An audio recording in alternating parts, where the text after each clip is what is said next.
Jungle, where dreams are made of. What I love is Cat. He shoots 42% from three, but the next two plays, you'll see why he's one of the hardest to guard in the NBA. Excellent north to south driving. One of the most skilled bigs to ever play the game of basketball. Known for a shooting big, puts the ball on the floor, finishing at the basket. Look at this.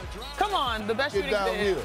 And one, son. It's the footwork for all NBA numbers, by the way. Yes, sir. Knicks up 51-44, and then a couple minutes later here, Josh Hart going full speed coast to coast. Game tied at 68 at the half here. So under 5 minutes left in the third quarter, the Knicks lead by 7. Watch this. Mikal Bridges saves the ball. Get your big that can do both. Josh Hart. Well, that's skill. Dying. Side. And then Josh Hart again, sizes up from 3, gets that one to go. He has his 9th triple-double this season, breaking a tie with Wilt Frazier for the most in a season in New York Knicks history. Wow. But anything you can do, I can do better. Also. Just a little also, the Knicks, 40 total assists in this game. They go on to win 128-113. And also, Sinead, because Karl-Anthony Towns and Josh Hart, they became the first duo in Knicks history to each record a triple-double in the same game. Here's Karl-Anthony Towns and Hart on that accomplishment. You can do, I can do better. Also. Just a little also, the Knicks, 40 total assists in this game. They go on to win 128-113.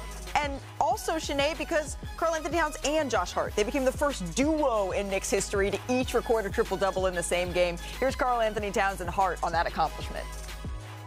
He got 9, I got 1. So he's doing a much better job at me and getting triple doubles. But the way he does it is special. I mean, it's all energy, it's effort, and it's for the betterment of the team. I'm happy he's having this moment where it's showing up on the stat sheet, so he could, get his respect and his accolades. Cat went out there and passed the damn ball and got guys involved like we know he can do. Yeah, it was really dope. It's a blessing. Hopefully we can just carry that out, for tomorrow. The Knicks third in the East, looking up at the Boston Celtics. So let's go in the bonus on a pair of streaking teams that face off tonight. First, the Celtics. They've been red hot in March. They've gone 11-1 this month, with the only loss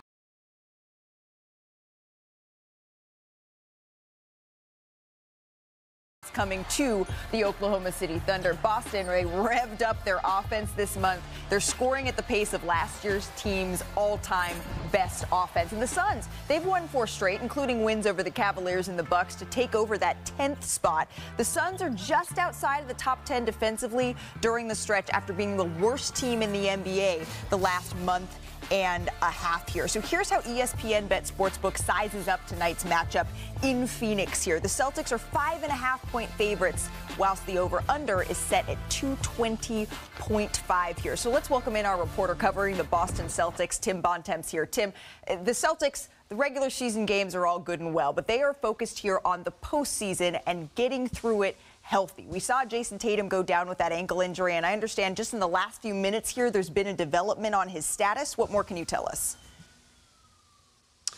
Yeah, Malika, Jason Tatum was upgraded to questionable earlier this afternoon ahead of tonight's game against the Suns, as you said. Tatum sprained that ankle Monday, landed awkwardly on a three-pointer contested by Domantas Sabonis in the second half of a Celtics win on Monday night in Sacramento. While he's walking around after the game, looked pretty good. He was initially listed as doubtful, but after going through a workout this morning, he was upgraded. And Tatum is a guy who always wants to be out there. He always wants to play. Obviously, it's a big matchup going up against guys like Devin Booker and Kevin Durant. So we'll see if he's out there on the court tonight. But as you said, Malika, the goal for the Celtics is to get their top 6 guys in particular healthy through the postseason. Even last year, Kristaps Porzingis missed most of that title run. This year, they've been very cautious with guys like Porzingis, Drew Holiday. Jaylen Brown just missed a couple games recently with a bone bruise in his knee. They've been very cautious with injuries. So we'll see what happens with Tatum tonight. With the Celtics firmly locked into that second seed, they really can't catch Cleveland. There's really no way the Knicks are going to catch them from behind. It's all about getting these guys healthy and ready to go for the playoffs, and obviously be included with how they handle Tatum tonight. Tatum upgraded to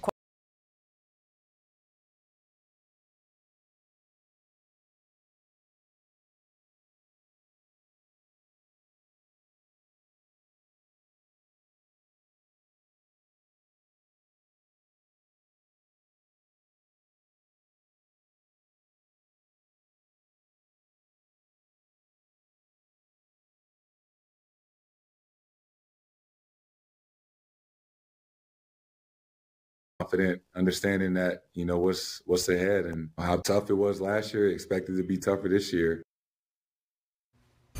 The only thing better than one Tim is two. Here with Tim Legler now, one of the best in the business here, who's on the call tonight in Phoenix. So, Legs, if we could, let's start on the Boston side of all of this. What's the focus for Boston over this final stretch of the regular season? Well, I think Tim Bontemps mentioned getting everybody healthy. They've had a lot of different guys miss time over the last couple of months in and out of the lineup, but that's what makes them so great, the versatility and depth. I think, Malika, what they need to focus on here down the stretch, and you're seeing it right now with this last month's performance, tightening up their defense to remind people what they are capable of when they up the pressure. And that's what they've been doing. Their defensive metrics over the last month are right there near at the top of the league in pretty much any category that you can come up with. The one that jumps out to me is the fact that they're only allowing about 9 points a game off of their turnovers. That's really an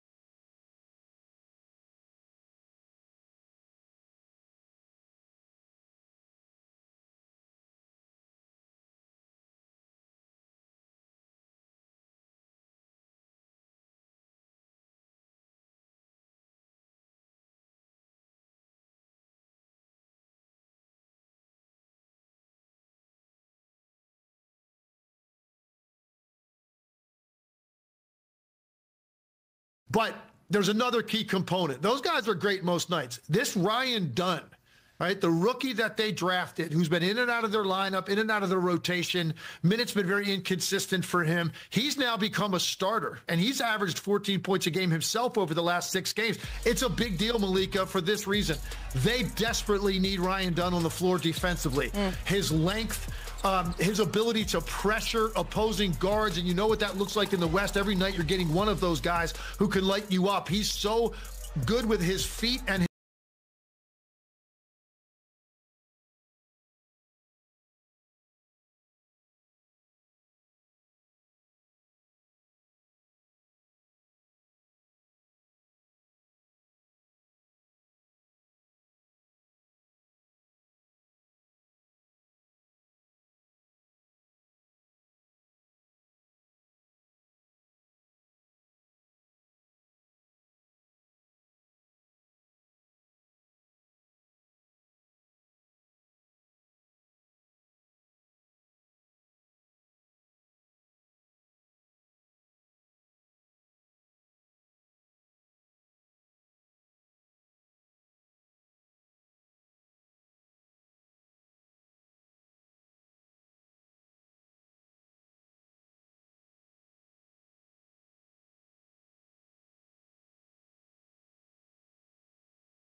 if they're able to win some of these games against this level competition, the key is right now they're playing without Bradley Beal, and it's been